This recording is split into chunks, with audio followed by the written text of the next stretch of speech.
Welcome back to The Rhode Show this morning in The Buzz, brought to you by The Comedy Connection.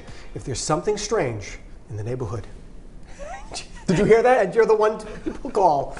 You might have a new gig waiting for you over at the Lizzie Borden House. The infamous house in Fall River is hiring a ghost hunter and paranormal investigator.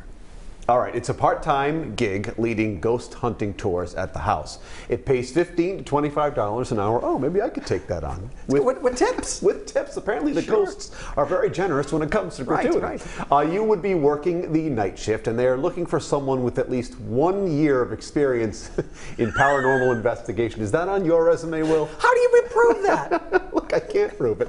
And of course, knowledge of ghost hunting equipment. Well, I know how to work the proton pack, yeah. Yeah. But I mean, this got us to thinking, I mean, that's, location is iconic, and we all know it, and that kind of got us to thinking about the paranormal, the supernatural, right. And odd jobs. Odd jobs, and do you believe in that stuff? I don't know what to say. Look, I don't know what to say either, because look, I watch, I'll turn on one of those shows that has like the paranormal or ghost hunting thing, and I don't believe it. Yeah. I just don't.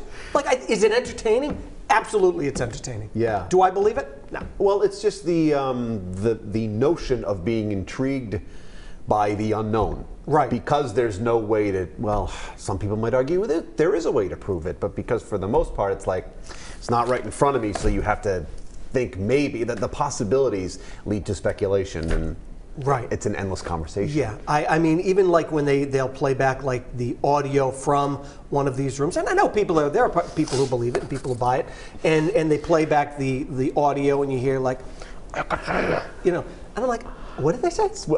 Right. If you're going to say something, speak up. Well, my thing is, years ago, Will, I used to have a very popular public access. Yeah, I remember. Late night comedy talk show. Yes. It was called Wicked Late. Right. Thanks for remembering. I do. And on one of the shows, I interviewed a paranormal investigative team, and they were very nice, and I really enjoyed chatting with them. And they had an audio sample of what they. I love those. And well, this is, and I was quite taken, and I wasn't, it was a comedy show, but I actually was really trying to learn something. So they play the recording, and you just hear this. It sounded like a trucker, like a CB radio, and it's just, and all of a sudden, amidst all of that, you just hear. Hang on, can you do the CB radio sound? Just keep it going. Beatrice. It's some guy in the other room with a two-way radio. Now I said to them, okay, so be Arthur. But my thing is, why can't they just take isolate the sound so we'd have a better, there's always something happening at the same time that like prevents you from fully identifying what's happening. Right. But maybe that's part of it. I don't know. No one really knows. No, nobody really knows. Yeah. No, I mean, I think people really want to believe. It's like the people who think the people who talk to dead people. Right. You want to believe it.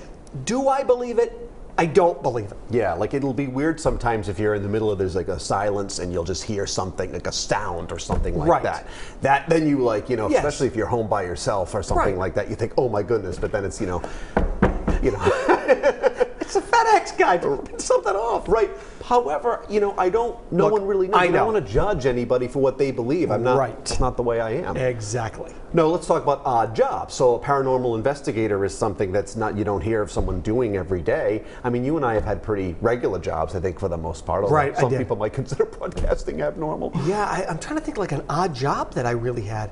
It wasn't like anything that would be like supernatural, like any of these jobs, anything like that. I mean,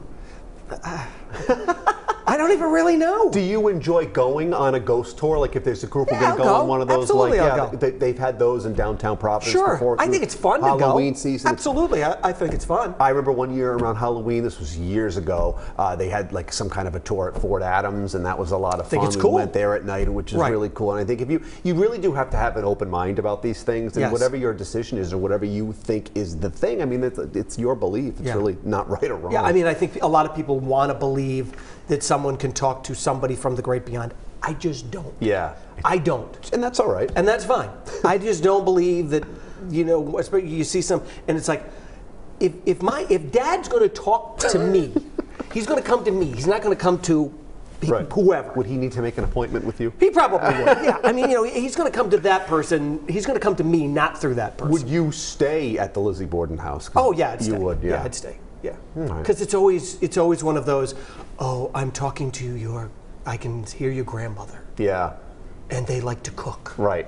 Okay. Right. But remember when you did that Conjuring segment, like here on That the was show? weird. Something weird did happen. Yeah.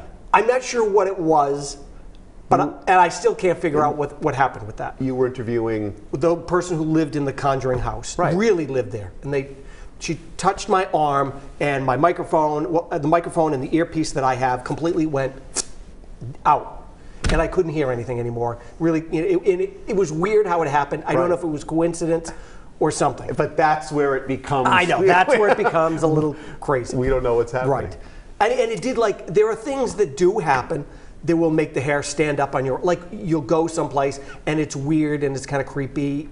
And it does. It'll creep you up. But I don't know if that's just in your head or Right. if there's actually something there. Is it a manifestation of your own nerves? Right. Or, what is really Right. happening? But Right. that's why it's so fascinating, Right. because nobody really knows. Yeah. I was waiting for Eric to drop something, like when there was a so we could Or go go like boom. this. He's actually paying attention to behind the scenes things, which he should be doing. Let's check in with our viewers out there to see what you guys had to say about this topic. Liz is up first. She says, everyone believes in something, but personally, I don't believe in ghosts. No, I do believe in magic in a young girl's eyes. James believes in the paranormal. I have been visited a couple of times by a partner who left us. I know it's real. Okay. See, that's the other side. That's the of it. other side. You never Maybe it know. is real. And Kathleen adds, my house makes strange noises at times. My family always says my house is haunted, but I don't believe. I always say the noise is house settling. I hear that all the time. The house is just settling. Just the house settling. That's just right. the house settling. That's it, Kathleen. Thanks Yes. everybody for chiming in and keep those comments. Those comments coming, and they might be here on the show. I gotta go home. Leave a comment. Follow us at The Road Show. I gotta go home. Yes, it's very scary.